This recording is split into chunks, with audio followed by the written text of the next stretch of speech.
द्वार खोली दे मागो जननी मोर मागो जननी मोर अबोध शिशु मु पूजा जानी नहीं माँ पूजार धन तोर जानी नहीं पूजा आराधना तोर आंतरिक तार दुआर खोली दे मागो जननी मोर मागो जननी मोर अदिव्य सकति हातरे मणिष देइछि निजको धरा हिंसा कपट मिथ्या छलना पड़िछि संसार सारा अदिव्य सकति हातरे मणिष देइछि निजको धरा हिंसा कपट मिथ्या छलना पड़िछि संसार सारा तुमरी आशीष ढाली दियो माँ तुमरी आशीष ढाली दियो माँ हेउ तार रूपांतर आंतरिक तार दुआर खोली दे मागो जननी मोर मागो जननी मोर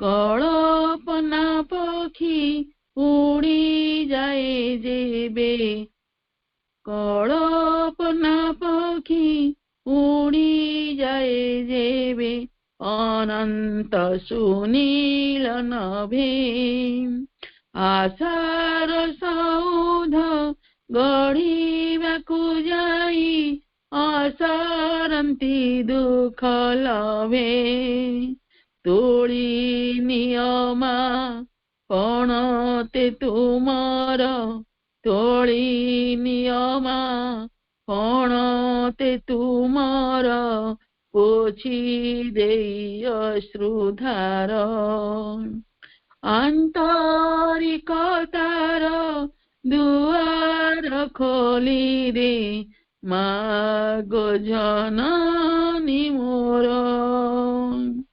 एंतुड़ी शालरू समस्या न जाए जीवनर चला पथ बाट भांगी आजी चालिछि मनीष असत्य को मिशी सत्य तुमारी आलोके ढाली दियो माँ तुमारी आलोके ढाली दियो माँ लिभि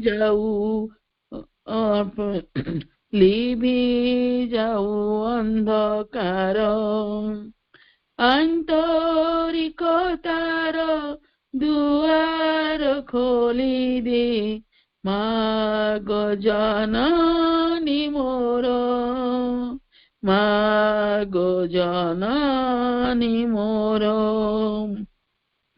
अबोध शिशु मु जाने नहीं माँ अबोध शिशु मु जाने नहीं माँ पूजार धन तोर आंतरिक तार दुआर खोली दे आंतरिक तार दुआर खोली दे मागो जननी मोर माग जननी मोर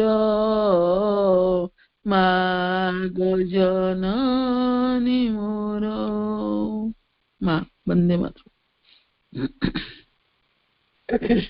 अनेक अनेक धन्यवाद अपा आपको अशेष कृतज्ञता सुंदर निवेदन पाई। वर्तमान आम मंत्रमयी सावित्री पठन को जीवा। आम सहित उपस्थित अच्छा आराध्य को वंदे मातरम एवं दिव्य परिवेश को स्वागत सहित सावित्री अध्ययन पाई अनुरोध। माँ अपा वंदे मातरम। ମୁଁ ପଢୁଛି ଯଦି ଶୁଭିବନି ଆପଣ ଯେ କହିବେ ଶୁଭୁଛି ତ ମତେ କଥା। ଆଜ୍ଞା ଆଜ୍ଞା ଆପଣ କ୍ଲିୟର ଶୁଣା ଯାଉଛନ୍ତି ଆପଣ ପଢନ୍ତୁ।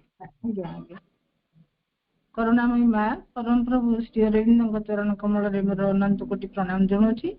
ସମସ୍ତ ଗୁରୁଜନ ମାନଙ୍କୁ ପ୍ରଣାମ, ସମସ୍ତଙ୍କୁ ନମସ୍କାର, ସାନ ମାନଙ୍କୁ ସ୍ନେହ ଶୁଭେଚ୍ଛା। ସାବିତ୍ରୀ ପେଜ 578 ର ସେକେଣ୍ଡ ଲାଇନ ରୁ 579 पेज फर्स्ट लाइन पर्यंत।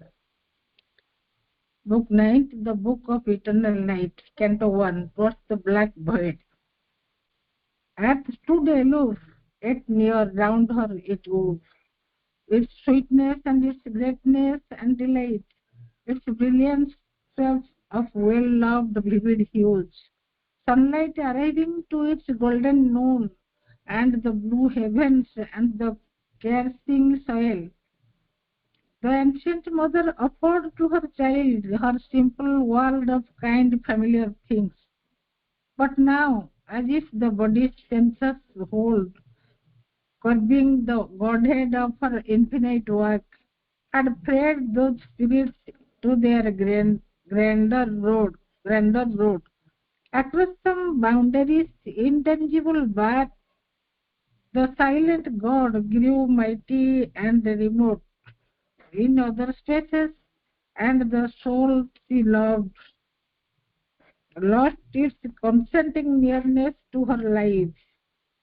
Into a deep and unfamiliar air, enormous, windless, without steer or sound, they seemed to enlarge away, drawn by some wide, pale distance from the warm control of earth, and her grown heart now they would escape. Then flaming from her body's nest, alarmed, her violent spirit soared at Satyavana.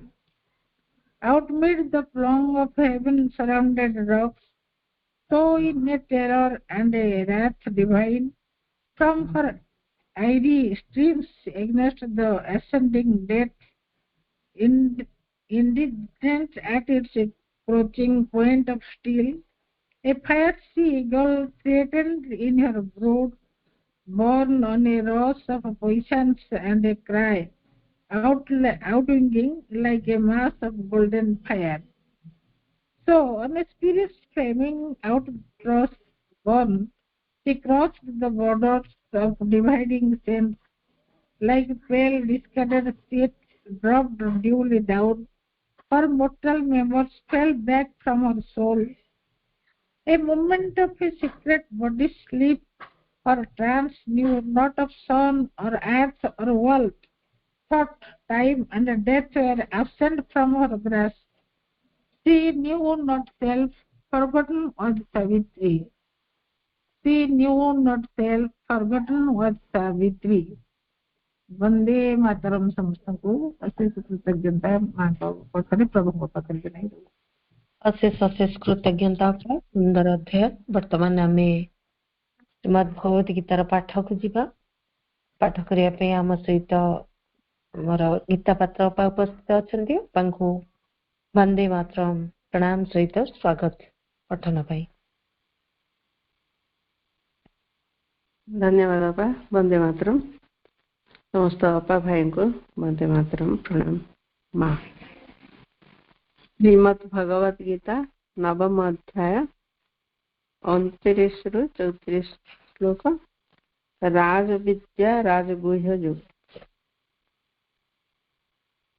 ओम श्री परमात्मने नमः।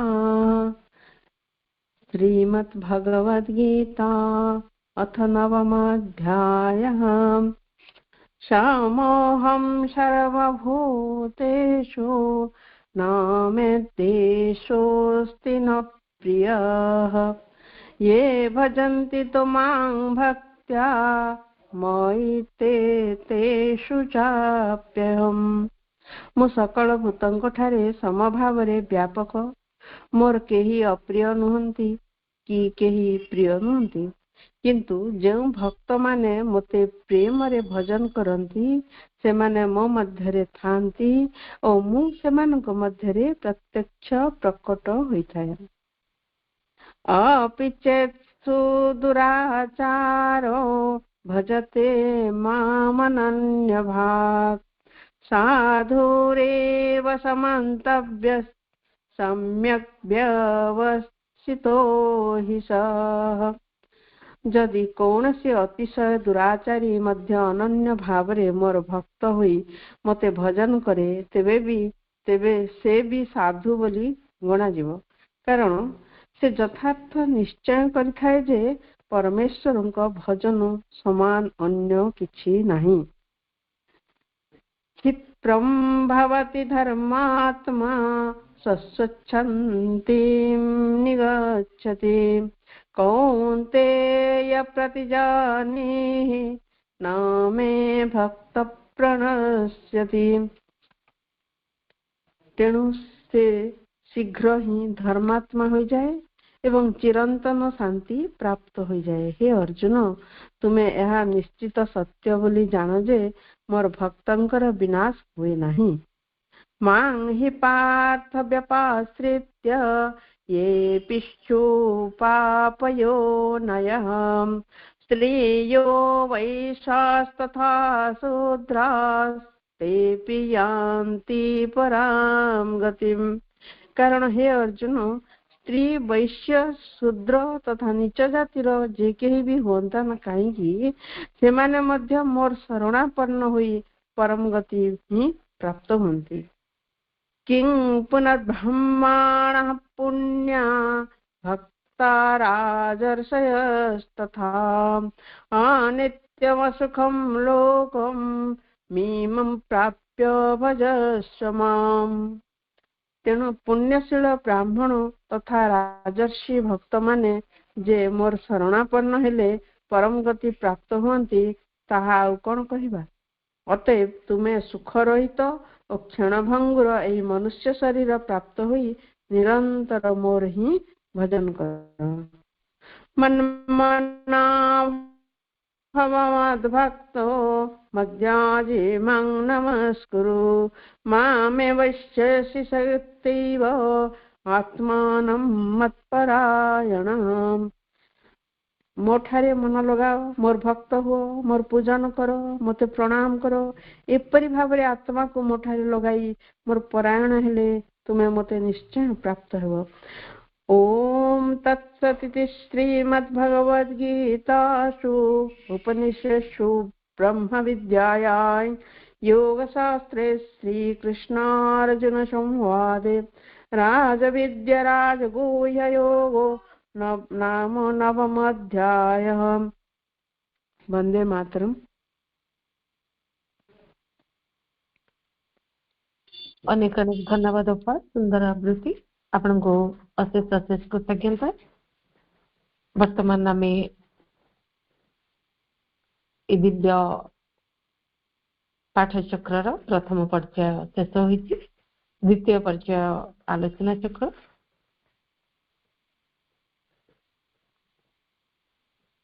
आज आलोच्य विषय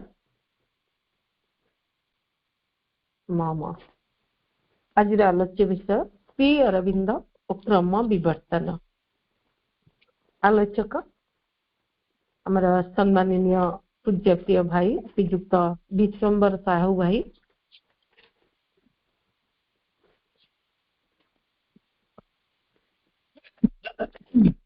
बोधे भाई join करना ना भाई किसी अलग आईडी रे ना अच्छा आज्ञा भाई प्रणाम आपण को एवं करुणा ग्रुप युक्त परिवेश को स्वागत एवं आज आलोचना अनुरोध। श्रीमाता शरणं मम श्री अरविंद शरणं मम पाठचक्र जोग देथिबा समस्त अपाओ भाई मानकु विश्वंबर भाई पुरी जिला निमापड़ा ब्लॉक रो समस्त को अभिनंदन जनाऊँची।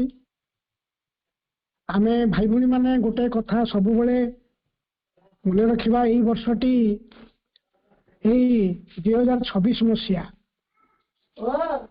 2026 मसीहा आम समस्त ए वर्षटी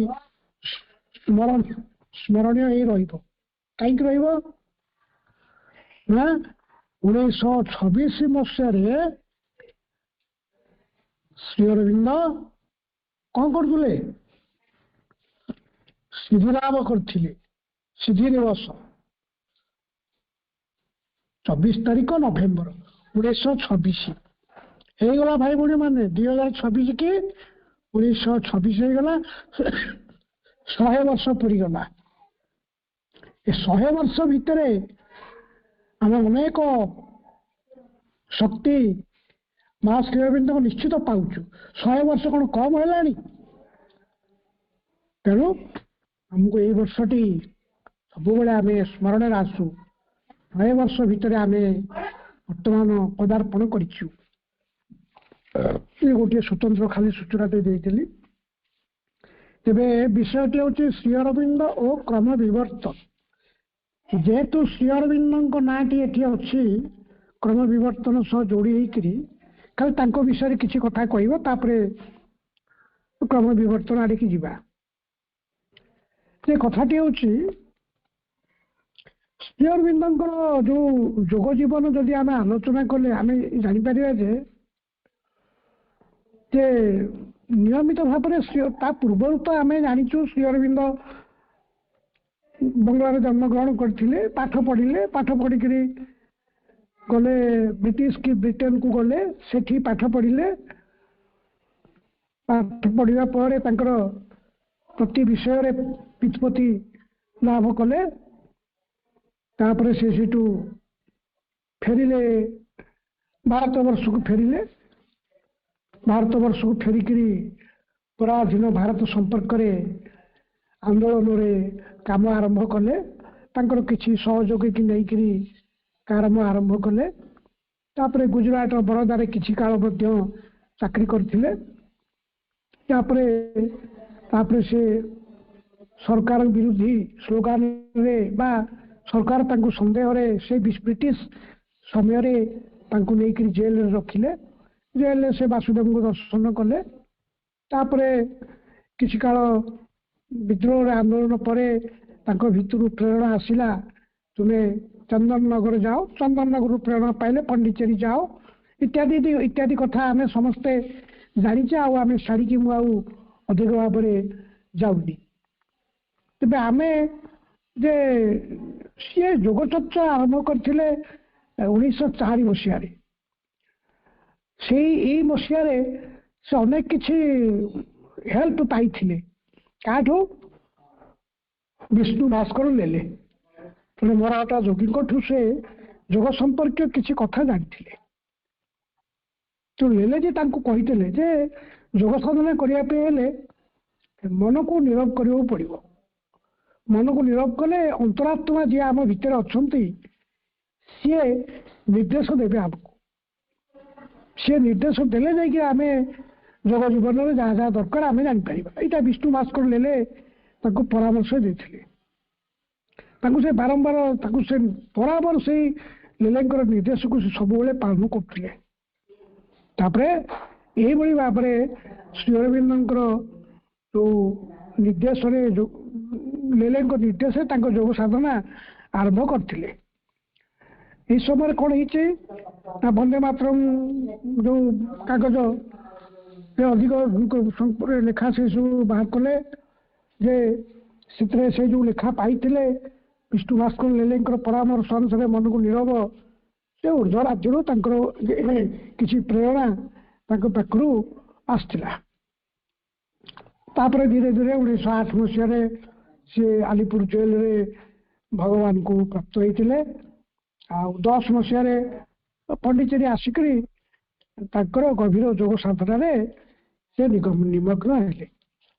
ତାପରେ ତାଙ୍କୁ ସହାୟତା କରିବା ପାଇଁ ଆମର ଯିଏ ଆଦ୍ୟା ଜନନୀ 1914 ସାଲରେ ଶ୍ରୀମା ଫ୍ରାନ୍ସରୁ ଆସିଥିଲେ ଆଉ ତାଙ୍କୁ ସହଯୋଗ କରିଥିଲେ।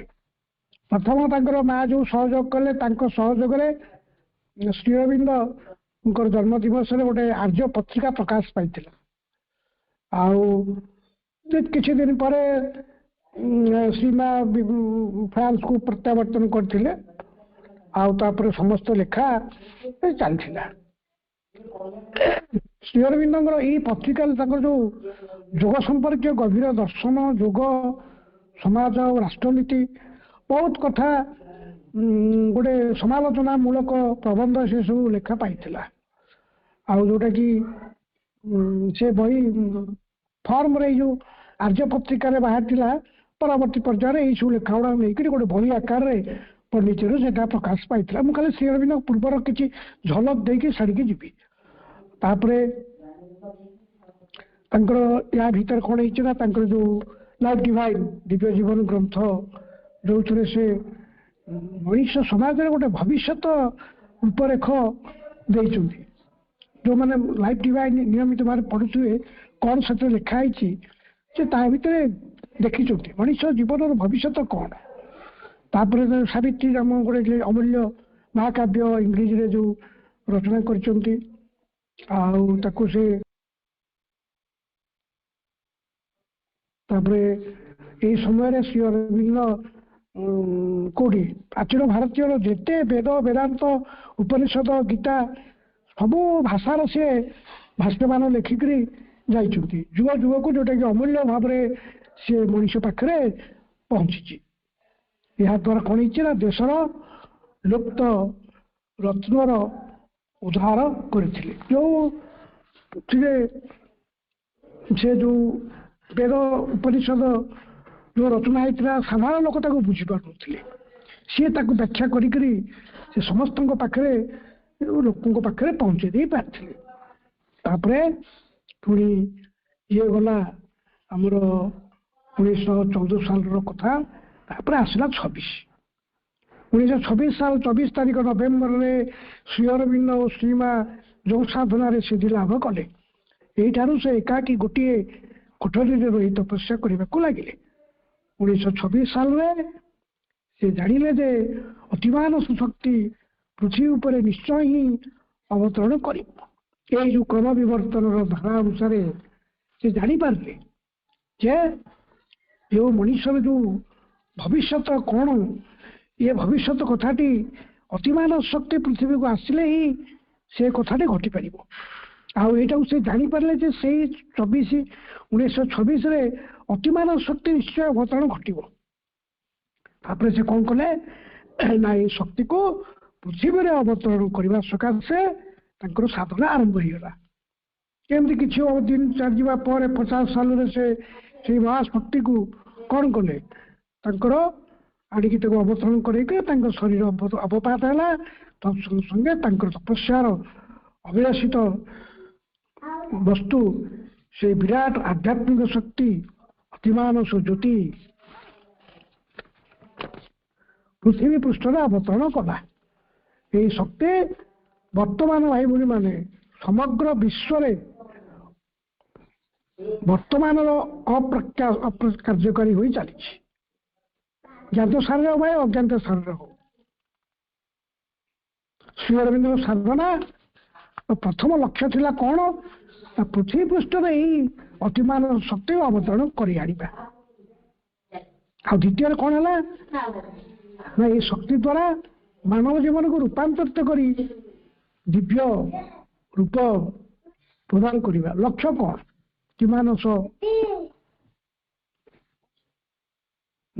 ଅତିମାନସ ଶକ୍ତିକୁ ଆଣିବାର ଦିଟା କାରଣ। ପ୍ରଥମ କାରଣ ଥିଲା କଣ ନା, ଅତିମାନ ଶକ୍ତି ଅବତରଣ କରି ଆଣିବା। ଦ୍ୱିତୀୟ ଶକ୍ତି ହେଲା କଣ, ମଣିଷ ଜୀବନକୁ ରୂପାନ୍ତରିତ କରି ଦିବ୍ୟ ରୂପ ପ୍ରଦାନ କରିବା। ପରେ ଏଇ ଦ୍ୱିତୀୟ କାର୍ଯ୍ୟଟିକୁ ମାଙ୍କ ହସ୍ତରେ ସେ ଅର୍ପଣ କରିଛନ୍ତି। ସେଇ ଯୋଉ ଦ୍ୱିତୀୟ କାର୍ଯ୍ୟଟି ଯୋଉ ଅବତରଣ କରେଇକରି ତା କ୍ରିୟା କିଏ କରିବ? ଶ୍ରୀ ଅରବିନ୍ଦ ସିନା ତାକୁ ଆଣିକରି ପୃଥିବୀରେ ତାକୁ ଆଣିକରି ଦେଇକରି ଅବତରଣ କରେଇଲେ, କାର୍ଯ୍ୟଟା ଏକ୍ଜିକ୍ୟୁଟ କରିବ କିଏ? କାମ କରିବ କିଏ? ସେ ମାଙ୍କ ହାତରେ ସେ ଦାୟିତ୍ୱ ଅର୍ପଣ କଲେ। ଆଉ ସେଇ ବର୍ତ୍ତମାନ ସେବେଠାରୁ ରୂପାନ୍ତର କାର୍ଯ୍ୟ ଖୁବ୍ ଜୋରରେ ଗତି କରୁଛି। କିନ୍ତୁ ଭାଇ ଭଉଣୀ ମାନେ, ଏଠି ଗୋଟେ ପ୍ରଶ୍ନ ବାରମ୍ବାର ମନକୁ ସ୍ୱତଃ ଆସେ, ଯଦି ଅତିମାନସ କ୍ରିୟା ରୂପାନ୍ତର କାର୍ଯ୍ୟ ଦ୍ରୁତ ଗତିରେ ଗତି କରୁଛି,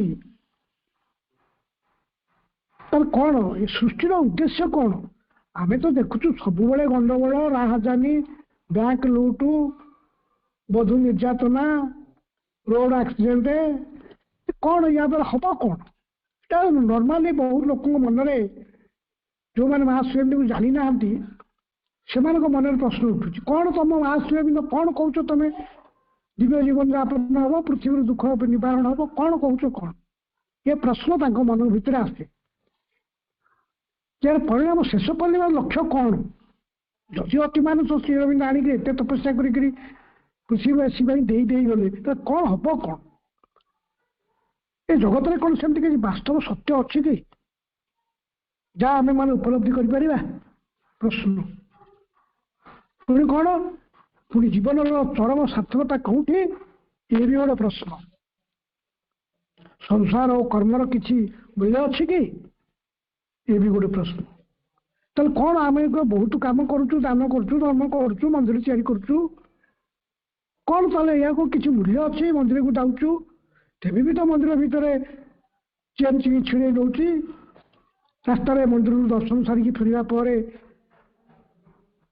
ଗଛରେ ପିଟି ହେଇକରି ଗାଡ଼ି ବା ନହେଲେ ଆମର 4 ଚକିଆ ଗାଡ଼ି ଧକ୍କା ହେଇକରି ଜୀବନ ଯାଉଛି। ତାହେଲେ କ'ଣ କିଛି କ'ଣ ମୂଲ୍ୟ ନାହିଁ? ଆମେ ଏଗୁଡ଼ା ଯେଉଁ ସବୁ କରୁଛୁ।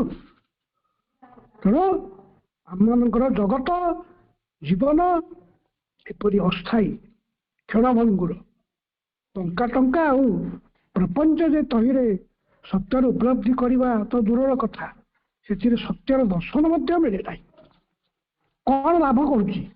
ବହୁ ପୂଜା କରୁଛୁ, ବହୁ ଆମେ ରୀତିନୀତି କରୁଛୁ, ଦଶହରା କରୁଛୁ, ସରସ୍ୱତୀ ପୂଜା କରୁଛୁ, ଗଣେଶ ପୂଜା କରୁଛୁ, ମନ୍ଦିରକୁ ଯାଉଛୁ, ଦୀପକାଠି ଜାଳୁଛୁ, ଦୀପ ଦଉଛୁ, ତାହେଲେ କିଛି କ'ଣ ୟାର ମୂଲ୍ୟ ନାହିଁ? କାହିଁକି ଏସବୁ କଥା ଘଟୁଛି? ନାନା ପ୍ରକାର ଦୁଃଖ ଆସୁଛି, ଅବସାଦ ଆସୁଛି, ଦୁର୍ଦିନ ମଧ୍ୟ ଆସୁଛି, ସଂସାରରେ ଗତି କରୁଛି। ପ୍ରତି ମୁହୂର୍ତ୍ତରେ ଦେଶ ଦେଶ ଭିତରେ ଗଣ୍ଡଗୋଳ। ଏଇ ନିକଟରେ ଆମେରିକାର ରାଷ୍ଟ୍ରପତି ଯିଏ ଅଛନ୍ତି ଟ୍ରମ୍ପ, ତେଲ ପାଇଁକି ଗୋଟେ ଦେଶର ରାଷ୍ଟ୍ରପତି ଦମ୍ପତିକି ଆଣିକି ଆରେଷ୍ଟ କରିକି ରଖିଥିଲେ। ତାହେଲେ କ'ଣ ଅତିମାନବ ଶକ୍ତି କ'ଣ କାମ କରୁଛି? ତେଣୁ ସଂସାର ତ ଧୀରେ ଧୀରେ ଯେଉଁ ପୁରାପୁରି ବିପଦଗାମୀ ହେଇଯାଉଛି। ତେଣୁ ସ୍ୱାଭାବିକ ଭାବରେ ମନରେ ଗୋଟେ ସନ୍ଦେହ ଜାତ ହେଉଛି। ବଡ଼ ବଡ଼ ଅଜ୍ଞାନ, ଅବିଦ୍ୟା, ରୋଗ, ଶୋକ, ମୃତ୍ୟୁର ରାଜତ୍ୱ ଚାଲିଛି। ଯୋଉ ରୋଗ ଆଜି ଭଲ ହେଇଗଲା, 4 ମାସରେ ପୁଣି ସେ ରୋଗ ଆସିଲା। ତେଣୁ ଏତେ କଦାକାର, ଏତେ ଯୋଉ ରୂପ ସୃଷ୍ଟି ନିୟନ୍ତାଙ୍କ ପ୍ରତି ମନରେ ଗୋଟେ ପ୍ରବଳ ବିଦ୍ରୋହ ଜାଗି ଉଠେ। ପ୍ରକୃତରେ କ'ଣ ଭଗବାନ ଯଦି ସତ୍ୟରେ ଥାନ୍ତେ, ତାହେଲେ କ'ଣ ଏତେ ଯୁଦ୍ଧ ହୁଅନ୍ତା ନା ଏତେ ରୋଗଗ୍ରସ୍ତ ହୁଅନ୍ତା? ତାହେଲେ ମଣିଷ ଏତେ ମାନସିକ ଅଶାନ୍ତିରେ ରହନ୍ତା? ପ୍ରତି ପରିବାରରେ କଳିକଜିଆ ଝଗଡ଼ା, ପ୍ରତି ପରିବାରରେ ଆଜି ଯେଉଁ ପରିବାରରେ ବିବାହ ହେଇଛି 4 ମାସ ପରେ ଡିଭୋର୍ସ, ବହୁତ ମନ୍ତ୍ର ତ ପଢ଼ା ହେଇଛି, ରାଜଯୋଗଟା ତ ଜୁଟିଛି, ଭୋଜି ଭାତରେ ହବାର କମ୍ ନାହିଁ, ଟଙ୍କା ପଇସା ଦବା ନେବାର ତ କମ୍ ନାହିଁ। ତାହେଲେ ଅସୁବିଧା କ'ଣ ହେଉଛି? ମନ୍ତ୍ର ପଢ଼ା ହେଇଛି ଟି ବେଦୀରେ, ଅଗ୍ନିକି ସାକ୍ଷୀ ରଖି ବିବାହ କଲି ବୋଲି, ପୁଣି ଦେଖିଲା ବେଳକୁ କ'ଣ ହେଇଯାଉଛି? କ'ଣ? ଡିଭୋର୍ସ। ସତରେ ଯଦି ମନ୍ତ୍ରର ପାୱାର ଥାନ୍ତା, ଈଶ୍ୱର ଥାନ୍ତେ, ଏ କଥା ଘଟନ୍ତା କି? ସ୍ୱାଭାବିକ ଭାବରେ ମନରେ ଏ ବିଦ୍ରୋହ ଭାବ ଲାଗିଉଛି। କ'ଣ ଏସବୁ ଅର୍ଥ? ସେ ସଂସାର ଜୀବନ କାହିଁକି ଏମିତି ହେଇଛି? କେମିତି ସମାଧାନ ହବ? Only solution Shri Aurobindo is only solution. ବାସ୍। ତେଣୁ ବହୁ ମହାପୁରୁଷ ମାନେ, ଋଷି ଆଉ ଆଚାର୍ଯ୍ୟ ମାନେ ମଣିଷର ପୃଥିବୀର ପଶ୍ଚାତରେ ରହିକରି ପରମ ସତ୍ୟକୁ ଉଦ୍ଘାଟନ କରିବାକୁ ତପସ୍ୟା କରି ଯାଇଛନ୍ତି।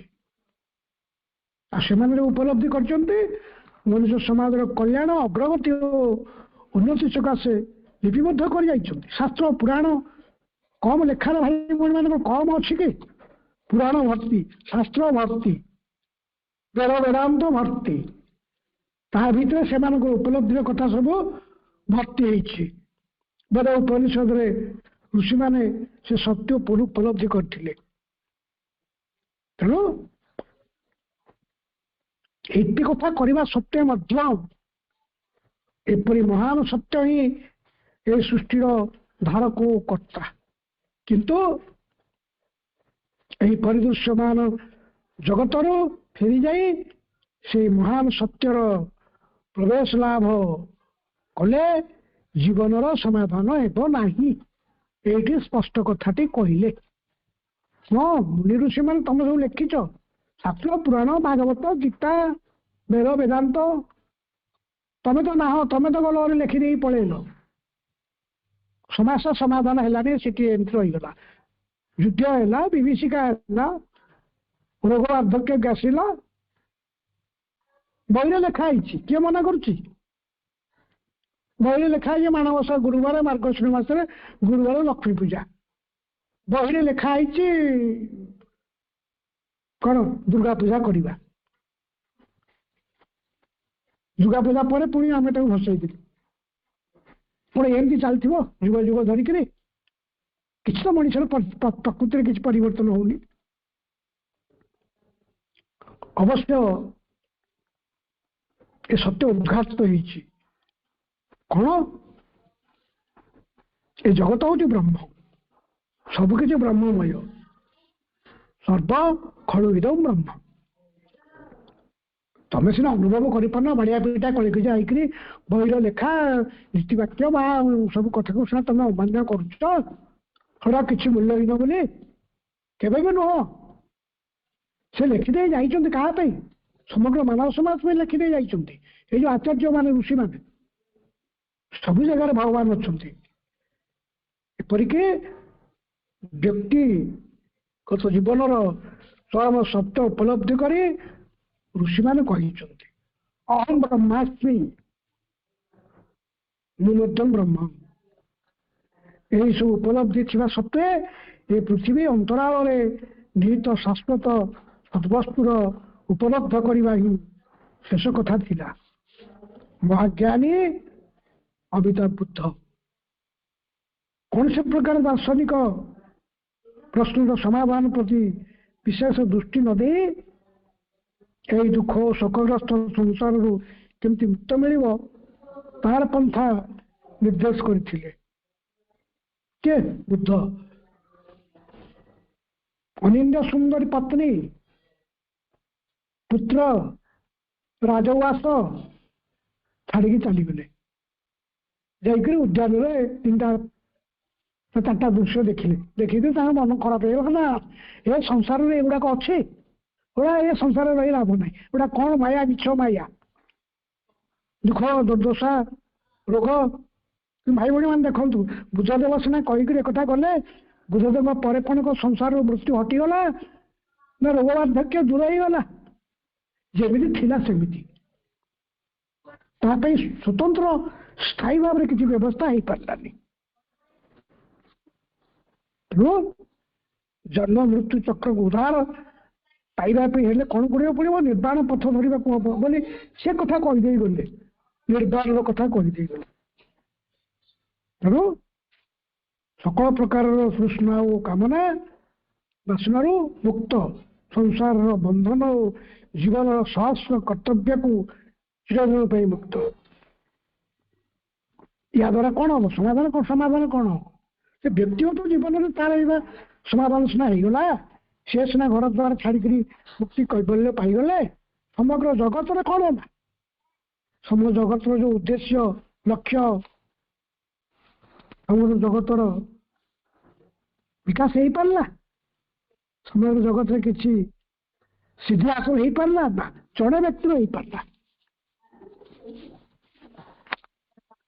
ତେଣୁ ଏଇଠୁ ଆସିଲା କ୍ରମ ବିକାଶ କଥା ଆସିଲା। ସୃଷ୍ଟିର କ୍ରମ ବିକାଶ, ସମୃଦ୍ଧି ଓ ପୂର୍ଣ୍ଣତା ଏକ କଥା, ଆଉ ନିର୍ବାଣ ଅନ୍ୟ ଏକ କଥା। ଦିଟା ଯାକ ମିଶେଇ ଦେଲେ ଆମେ ବୁଝିପାରିବୁନି।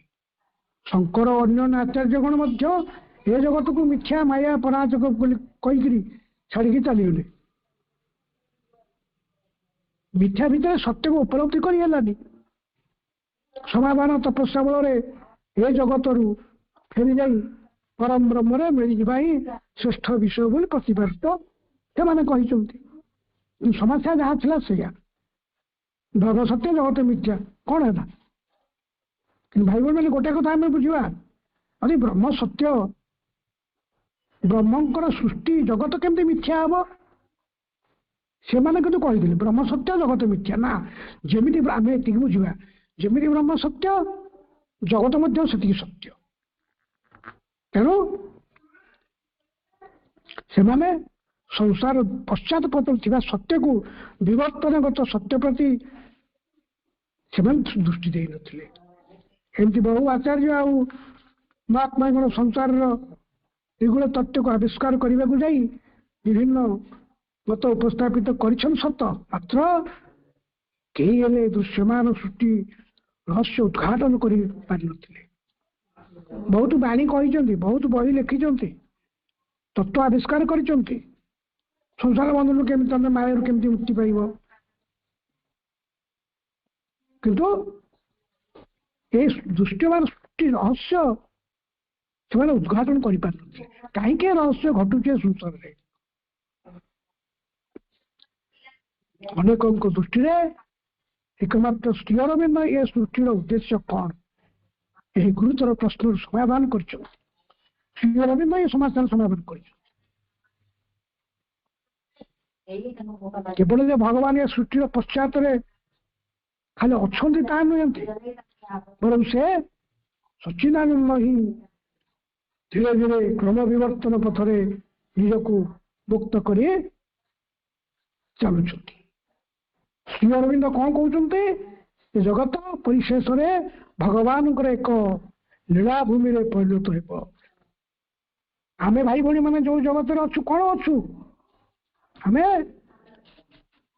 ମିଥ୍ୟା ମାୟା ଅଜ୍ଞାନତା ମୂଳ ଜଗତ ଭିତରେ ଆମେ ବର୍ତ୍ତମାନ ବାଧ୍ୟ ହେଇ ପଡ଼ିଛୁ। କିନ୍ତୁ ଏଇଟା ଶେଷ ନୁହଁ।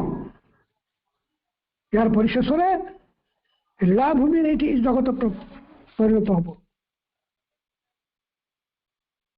ଏ ଭୂମି ଦିବ୍ୟ ଭୂମିରେ ରୂପାନ୍ତରିତ ହେବ। ଏ ମଣିଷ ଦିବ୍ୟ ମାନବରେ ରୂପାନ୍ତରିତ ହେବ। ଏଇଟା ଶ୍ରୀ ଅରବିନ୍ଦ ମୁକ୍ତ କଣ୍ଠରେ କହିଛନ୍ତି, ଖାଲି କହିନାହାନ୍ତି, ନିଜ ଜୀବନରେ ତାକୁ ପ୍ରୟୋଗ କରିଛନ୍ତି। ଏ ଜୀବନ ଗୋଟେ ଭଗବତ ଶକ୍ତି। ଏ ଜୀବନ ଭିତରେ ବହୁ ସାମର୍ଥ୍ୟ ପରିପୂର୍ଣ୍ଣ ହେଇ ଉଠିଛି। ଭଗବାନଙ୍କର ଦିବ୍ୟ ଆନନ୍ଦମୟ ରାଜ୍ୟ ସ୍ଥାପିତ ହବ।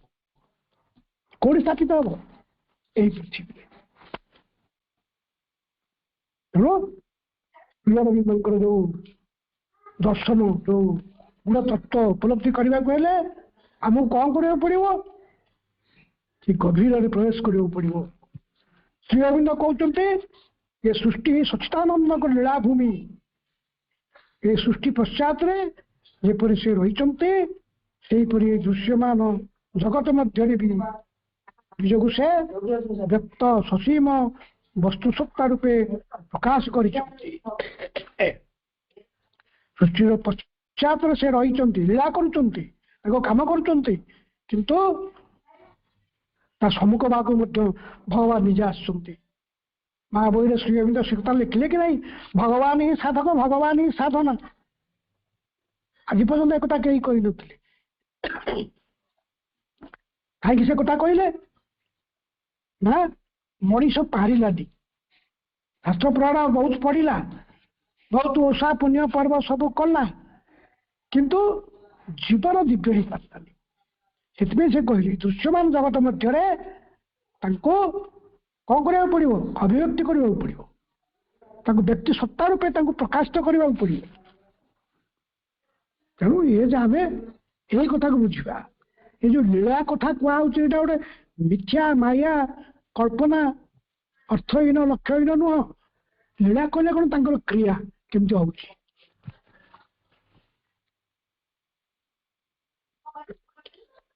ତେଣୁ ଆମକୁ ଭଲ ଭାବରେ ବୁଝିବାକୁ ପଡିବ ଏ ସୃଷ୍ଟି ଓ ଭଗବାନ ଏକ ଅଭିନ୍ନ ଉପାଦାନରେ ଗଠିତ। ତାଙ୍କର ଶାଶ୍ୱତ ଅଖଣ୍ଡ ପରମ ଚେତନାର ଅବତରଣ ଫଳରେ ଏହି ସୃଷ୍ଟି ସମ୍ଭବ ହୋଇଛି। ସେ ନିଜେ ଆସିଛନ୍ତି ଏଠିକି, ଏ ସୃଷ୍ଟି ସେଥିପାଇଁ ତିଆରି ହେଇଛି। ଏ ଯୋଉ ଜଡ଼ ଏବଂ ଅଜ୍ଞାନ ଜଡ଼ ମଧ୍ୟରେ ସେ ଡୁବି ଯାଇଛନ୍ତି। ସେ ପରମ ସତ୍ୟାନନ୍ଦମୟୀ ଚେତନାର ଅବତରଣ ବହୁ ବିଭିନ୍ନ ସ୍ତର ମଧ୍ୟ ଦେଇ ଘଟି ଚାଲିଛି। ପ୍ରଥମେ ସୃଷ୍ଟି ନଥିଲା, ଖାଲି ଚାରିଆଡେ ଖାଲି ପାଣି ପାଣି ତ ପାଣି ଆଉ କଣ। ତାପରେ ଧୀରେ ଧୀରେ ପାଣି ଭିତରେ ଗୋଟେ ଆମେ ଦେଖିଛୁ ଚିତ୍ରରେ ଗୋଟେ ଛୋଟିଆ ଅଣ୍ଡଟେ ଭାସୁଥିଲା। ସେଇ ତାରି ଭିତରୁ ସେ କଣ କରୁଛନ୍ତି, ବିବର୍ତ୍ତନ ଧାରା ଭଗବାନଙ୍କର ଆରମ୍ଭ ହେଇଛି। ବିଭିନ୍ନ ଚେତନାର ଅବତରଣ ହେଇଛି। ଏହି ଚେତନା ଅବତରଣ ସ୍ତର ନିର୍ଣ୍ଣୟ କରି ଶ୍ରୀଅରବିନ୍ଦ ବୈଦିକ ଉପନିଷଦୀୟ ସପ୍ତଲୋକର ସିଦ୍ଧାନ୍ତକୁ ପ୍ରାୟ ହିଁ ଗ୍ରହଣ କରିଛନ୍ତି। ସପ୍ତଲୋକ ଯୋଉ କଥା କୁହାଯାଇଛି, ବିଭିନ୍ନ ଭୂମିରେ ଚେତନାର ରୂପ ଭିନ୍ନ ଭିନ୍ନ ପ୍ରକାର ହୋଇଛି। ଜଳ ଭୂମିରେ ସିଏ ଅଛନ୍ତି, ପ୍ରାଣଭୂମିରେ ସିଏ ଅଛନ୍ତି, ବୃକ୍ଷଲତା ମଧ୍ୟରେ ସେ ଅଛନ୍ତି, ପଶୁପକ୍ଷ ମଧ୍ୟରେ ସେ ମଧ୍ୟ ଅଛନ୍ତି। ବିଭିନ୍ନ ଭୂମି ସଚିତ୍ ଆନନ୍ଦ ଅତିମାନସ। ଏହି ଭୂମି ଚତୁଷ୍ଟୟରେ ସେଇ ପରମ ଚେତନା ସ୍ୱୟଂ ସ୍ଥିତ ଓ ସ୍ୱୟଂ ସିଦ୍ଧ।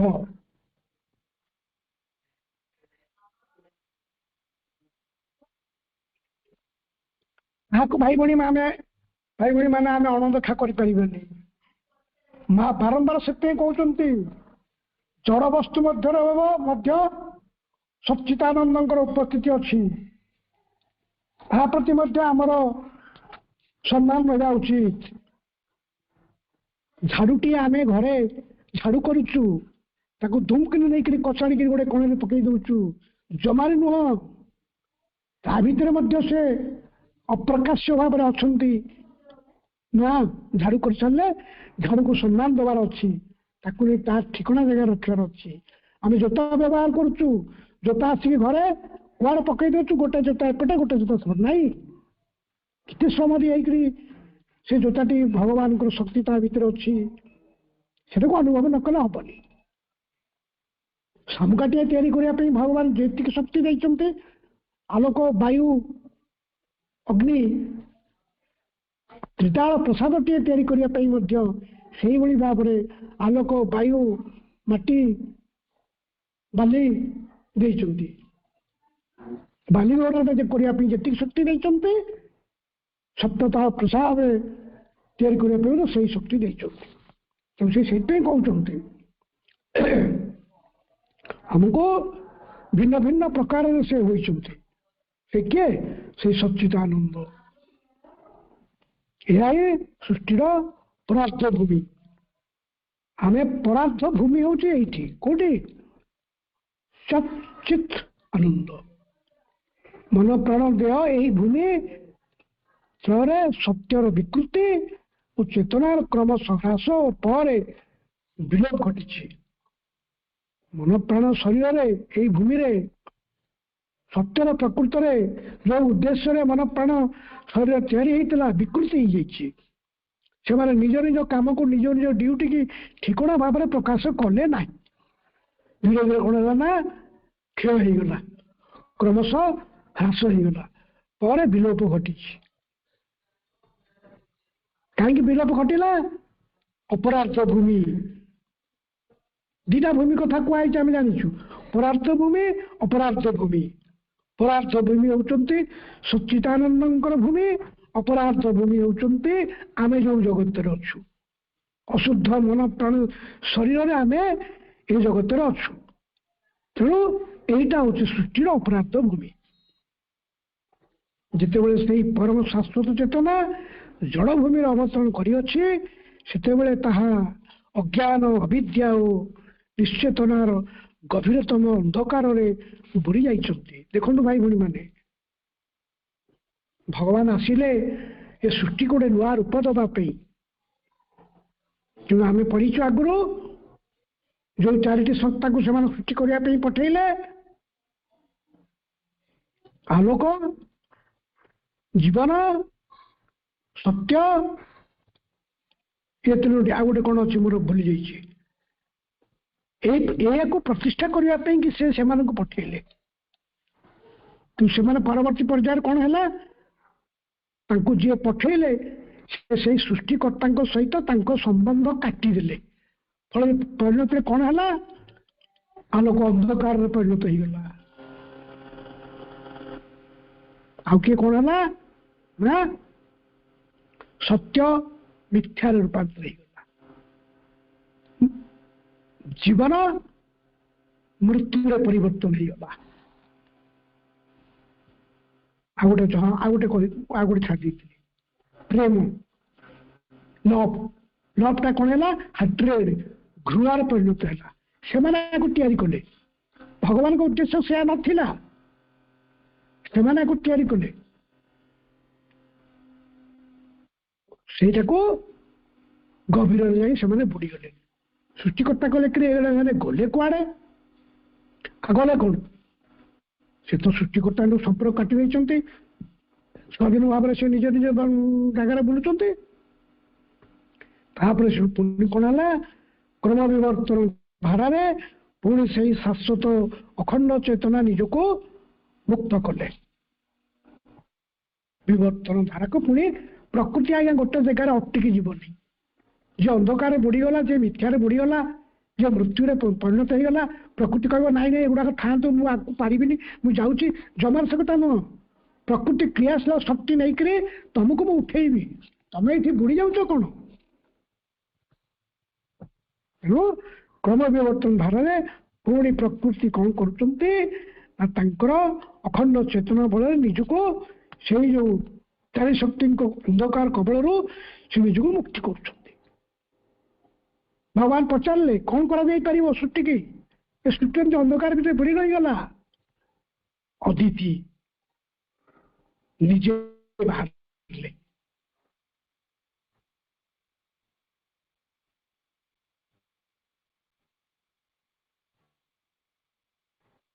କହିଲେ ମୁଁ ସମ୍ମତି ଦଉଛି, ମୁଁ ଆଉ ଥରେ ସୃଷ୍ଟିକୁ ଆଗେଇ ନେବି, ସେମାନେ ବୁଡି ଯାଆନ୍ତୁ, କିଛି ଯାଏସ ନାହିଁ। ତେଣୁ ତାଙ୍କୁ ମୁଁ ମୁକ୍ତ କରିବି। ତାରେ ଜଡ କହିଲେ କଣ, ଅଜ୍ଞାନତା। ଆଉ କଣ ଜଡ କହିଲେ ଅଜ୍ଞାନ। ତା ଭିତରେ ଜ୍ଞାନ ଅଛି, ତା ଭିତରେ ଜୀବନ ଅଛି, କିନ୍ତୁ ସେ ତାକୁ ଏପଟକୁ ଠେଲିଦେଲେ ସେପଟକୁ ଗଡିଯିବ, ସେପଟକୁ ଠେଲିଲେ ସେପଟକୁ ଗଡିଯିବ। ଜଡ ବୁଦ୍ଧି ତ ନାହିଁ, ଆଉ କଣ ବୁଦ୍ଧିଆ। ଆଉ ତେଣୁ ପ୍ରଥମେ କଣ କରିବାକୁ ପଡିବ, କାହିଁକି ଏମିତି ହେଇଛି, ବିବର୍ତ୍ତନ ଧାରାରେ ତାକୁ ନେବାକୁ ପଡିବ। ଜଡକୁ ପ୍ରଥମେ ଟଚ କଲେ, ଜଡ ବସ୍ତୁଟା କଣ, ନିର୍ଜୀବ। ତେଣୁ ଭଗବାନଙ୍କର ଯୋଉ ସଚ୍ଚିତ ଆନନ୍ଦ ତାରି ଭିତରେ ସେ ପ୍ରବିଷ୍ଟ ହୋଇ ତାକୁ ବାହାର କରିବାକୁ ପଡିବ। ନାହିଁ ବୋଲି ସିନା ଜଣା ପଡୁଛି ଆପାରେଣ୍ଟଲି, କିନ୍ତୁ ଶକ୍ତିହୀନ ସେ ନୁହଁ, ତା ଭିତରେ ଶକ୍ତି ଭରପୁର ହେଇକି ଅଛନ୍ତି।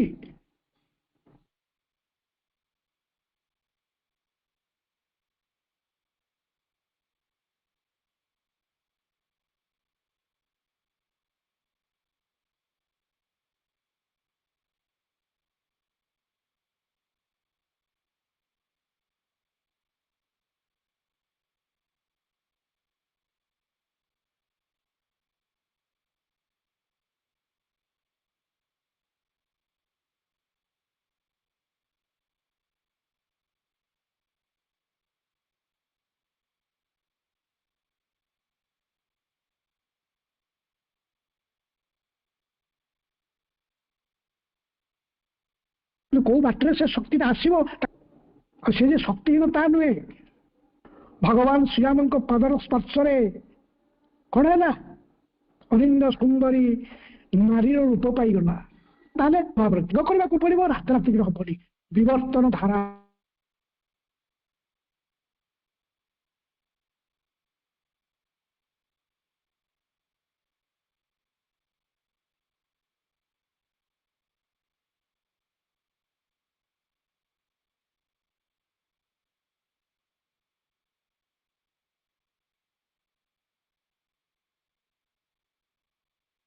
ପ୍ରାଣଭୂମିରୁ ପ୍ରାଣର ଅବତରଣ ଘଟିଲା ଏବଂ ଫଳରେ ଜଡ଼ ସଜୀବ ଓ ପ୍ରାଣବନ୍ତ ହୋଇ ଉଠିଲା।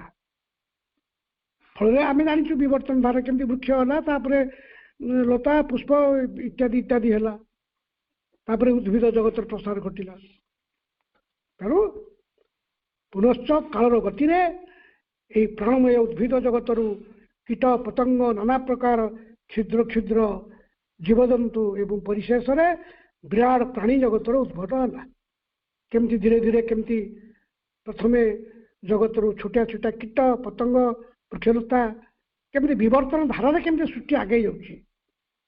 ଏ ଯେଉଁ ପ୍ରାଣୀମାନେ ଆସିଥିଲେ ସେମାନଙ୍କର କ'ଣ ତାଙ୍କ ଭିତରେ ମନଟା କିନ୍ତୁ ନଥିଲା। ବିବର୍ତ୍ତନ ଧାରାରେ ଅସ୍ପଷ୍ଟ ମନ ବିକାଶ ଘଟିଲା। এইটারে কিন্তু বিবর্তন ধর্মী বিবর্তন ধারা থবি ন যাই অগ্রসর ହେଲା এবং ଏହାପରେ ମନଭୂମିରୁ ମନର ଅବତରଣ ପ୍ରାଣ ମଧ୍ୟରେ ଘଟିଲା ଏବଂ ଏଇଠାରେ ପ୍ରକୃତିର ନିରବଚ୍ଛିନ୍ନ ଓ ଅସମ୍ପୂର୍ଣ୍ଣ ଗତି ଧାରାରେ ମାନବର ଅଭ୍ୟୁତ୍ଥାନ ଏବେ ବି ଏହି ରହସ୍ୟମୟ ଘଟଣା। ପ୍ରକୃତି କାମ କ'ଣ? ସେ କେବଳ ଜଡ଼ ଭିତରେ ପ୍ରାଣ ସଞ୍ଚାର କରିଦେଇକରି ସେ ଅଟକି ଯିବ ତା ନୁହେଁ, ତା ଭିତରେ ମନ ଚେତନା ବି ଅଛି, ତା ଭିତରେ ବି ସେ ପରିପ୍ରକାଶ କରେଇବ।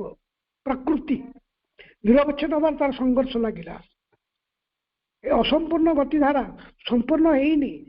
ଯେପର୍ଯ୍ୟନ୍ତ ମାନବରୁ ଅତିମାନସ ସ୍ତରକୁ ଯିବ ସେତେବେଳେ ପ୍ରକୃତିର କାର୍ଯ୍ୟ ଶେଷ ହେଲା ବୋଲି ସେ ଭାବିପାରିବ, ଯାଇପାରୁନି। ମାନବର ଅଭ୍ୟୁତ୍ଥାନ ଏବେ ବି ଏକ ରହସ୍ୟମୟ ଘଟଣା। କାହିଁକି ରହସ୍ୟ ହେଇଛି? ଆଉ ଏକ କିଛି ନୂଆ ତଥ୍ୟ ଲୁକାୟିତ ଅଛି। ସେ ରହସ୍ୟକୁ ଭେଦ କରିବାକୁ ପଡ଼ିବ। ମଣିଷର ଆବିର୍ଭାବ ହେବା ସଙ୍ଗେ ସଙ୍ଗେ ପ୍ରାଣୀ ଜଗତରେ ବହୁ ପରିବର୍ତ୍ତନ ଦେଖାଦେଲା। ପ୍ରାଣୀ ଜଗତରେ ପରିବର୍ତ୍ତନ ଦେଖାଦେଲା ମାନେ ମଣିଷ ବି ଗୋଟେ ପ୍ରାଣୀ, କିନ୍ତୁ ମଣିଷ ସୃଷ୍ଟିରେ ଆମେ କହୁ ସୃଷ୍ଟିରେ ସର୍ବଶ୍ରେଷ୍ଠ ପ୍ରାଣୀ ହେଉଛି ମଣିଷ, କିନ୍ତୁ ତା ନୁହେଁ। ସର୍ବଶ୍ରେଷ୍ଠ ପ୍ରାଣୀ ମଣିଷ ହେଇପାରେ କିନ୍ତୁ ସର୍ବଶେଷ ନୁହେଁ। ମଣିଷ ବୁଦ୍ଧିମାନ, ପ୍ରଜ୍ଞାମାନ, ସଚେତନ। ସେ ନିଜ ଉପରେ ସମଗ୍ର ପ୍ରକୃତି ଉପରେ କର୍ତ୍ତୃତ୍ୱ ସ୍ଥାପନ କଲା। ଏ କ୍ଷମତା ତାର ଅଛି, କାରଣ ତା ଭିତରେ ପ୍ରଜ୍ଞା ଅଛି, ବୁଦ୍ଧି ଅଛି, ବିଚାର କରିବାର ଶକ୍ତି ଆଇଲା।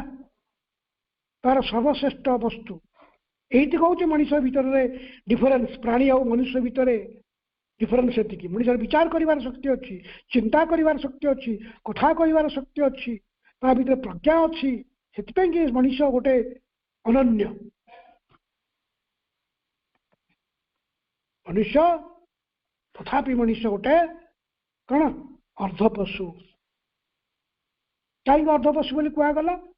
ହାଫ୍ ଆନିମଲ ବୋଲି କୁହାଗଲା ନା। ସେ ଯାହା ଯାହା କରୁଛି ସେ ନିଜେ ଜାଣେନି ଯେ କାହିଁକି କରୁଛି। ଯାହା ଚିନ୍ତା କରୁଛି କାହିଁକି ଚିନ୍ତା କରୁଛି ଜାଣୁନି, ଯାହା କରୁଛି କାହିଁକି କରୁଛୁ ବୋଲି ଜାଣିପାରୁନି। ଅର୍ଦ୍ଧପଶୁ ଭଳିଆ କୁହାହଉଛି। ପଶୁ ଭଳିଆ ଖାଉଛି, ପଶୁ ଭଳିଆ ଶୋଉଛି। ପ୍ରତ୍ୟେକ ପ୍ରାଣୀର ଚାରିଟା ବସ୍ତୁ ଦରକାର ବା ଅଛି: ନିଦ୍ରା, ଆହାର, ମୈଥୁନ, ଭୟ। ପ୍ରତ୍ୟେକ ପ୍ରାଣୀ ଭିତରେ ଏ ଚାରୋଟି ଗୁଣ ଅଛି। କିନ୍ତୁ ଏହା ଦ୍ୱାରା ମନୁଷ୍ୟ ପଦବାଚ୍ୟ ହେଇନପାରେ ଯଦି ବା ଏଗୁଡ଼ାକ ଅଛି। କାରଣ ତା ଭିତରେ ଇଏ ଚାରିଟା ଶକ୍ତିକୁ କଥାକୁ ଛାଡ଼ିଦେଲେ ଆଉ ଗୋଟେ ଚେତନା ଯେ ତା ଭିତରେ ଅଛି ସେ କଥା ରୂପାୟିତ ହେଇନି। ଏବେ ବି ଆପଣମାନେ ଭାଇ ଭଉଣୀମାନେ ଦେଖୁନାହାନ୍ତି ମଣିଷ ପାଖରେ ବର୍ତ୍ତମାନ କ'ଣ ନାହିଁ? ଜଡ଼ବସ୍ତୁ ଠାରୁ ଆରମ୍ଭ କରିକିରି ବିଜ୍ଞାନ ଭୂମି ପର୍ଯ୍ୟନ୍ତ ମଣିଷ ସବୁ ପ୍ରାପ୍ତ ହେଇଗଲାଣି। ଆପଣ ଏବେ ଜାଣିଛନ୍ତି ଗୋଟେ ନୂଆ ବିଜ୍ଞାନ ଗୋଟେ ଆବିଷ୍କାର କଲା, AI, ଆର୍ଟିଫିସିଆଲ ଇଣ୍ଟେଲିଜେନ୍ସ, କୃତ୍ରିମ ବୁଦ୍ଧିମତ୍ତା। जो बुद्धि काम लगी पारुनी, जो बुद्धि मनीष चेतना भितर को आसुनी, ताको कृत्रिम उपाय से अप्लाई करिया गलानी एआई आर्टिफिशियल इंटेलिजेंस केते दूर कार्यकारी होउची, तार भविष्य कौन से कथा मानव समाज ही कहब। तेणु एबे भी मनीष भी तथापि गोटे अपूर्ण मनीष।